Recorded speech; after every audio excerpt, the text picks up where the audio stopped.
খুবই দুঃখজনক একটি ঘটনা। সাবেক ওসি শাহ আলম পালিয়ে সম্ভবত ভারত গেছেন, ডিএমপির কমিশনার বলছেন। মনে আছে আপনাদের যে তাকে আটক করা হয়েছিল উত্তরার থানায়, তাকে রাখাও হয়েছিল, কিন্তু বাথরুমে যাবার কথা বলে সে পালিয়ে যায়। এই ঘটনায় বেশ তোলপাড় হয়, সেই থানার ওসিকে পর্যন্ত সেখান থেকে বরখাস্ত করা হয়।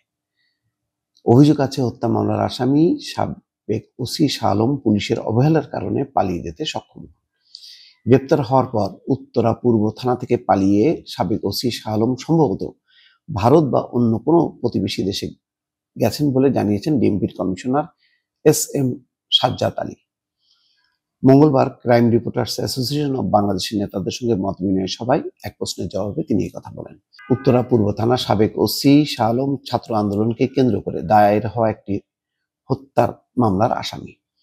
গত 9 জানুয়ারি তাকে কুষ্টিয়া থেকে গ্রেপ্তার করা হয়। এরপর উত্তরা পূর্ব থানায় নেওয়ার পর সেখান থেকে পালান তিনি।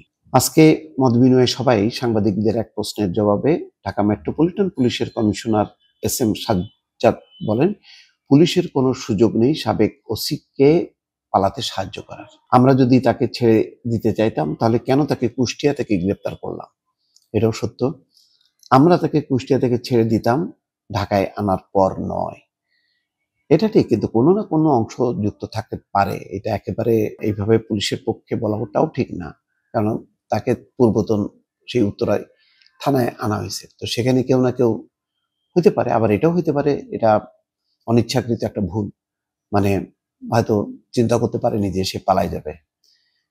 9 জানুয়ারি তাকে আদালতে হাজির করার কথা ছিল, কিন্তু তিনি উত্তরা পূর্ব থানার ওসির কক্ষ থেকে পালিয়ে যেতে সক্ষম হন। অভিযোগ আছে হত্যা মামলার আসামি শাহ আলমকে গ্রেপ্তার করে কারাগারের পরিবর্তে ওসির কক্ষে রাখা হয়েছিল। পুলিশের অবহেলার কারণে তিনি পালিয়ে যেতে সক্ষম হন। এরপর আইন প্রয়োগকারী সংস্থার সব ইউনিট পলাতক ওসি শাহ আলমকে গ্রেপ্তারের জন্য কাজ শুরু করে।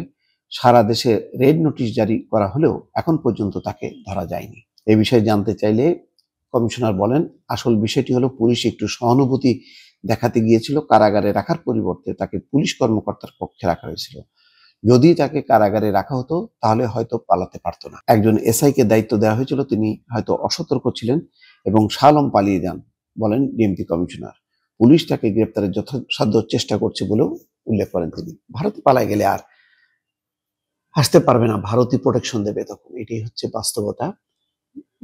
ভারতে বহু পুলিশ কর্মকর্তা আছে, মনিরুল সহ অনেকের ব্যাপারেই অভিযোগ যে তারা ভারতে অবস্থান করছেন নিরাপদে এবং ভারতের সরকারিভাবেই তারা তাদের ব্যবস্থাপনায় আছে যাতে তাদেরকে প্রোটেকশন দেওয়া যায়। এবং এই ব্যাপারে তো শেখ হাসিনা চেনে প্রত্যেককে, কাদেরকে কিভাবে, সেই ব্যাপারে তার নির্দেশনা আছে ভারতের সরকারের প্রতি। এবং ভারত শুধু শেখ হাসিনাকে আশ্রয় দেয়নি, এরকম বহুজনকে আশ্রয় দিয়েছে। দর্শক ভালো থাকবেন, আল্লাহ হাফেজ।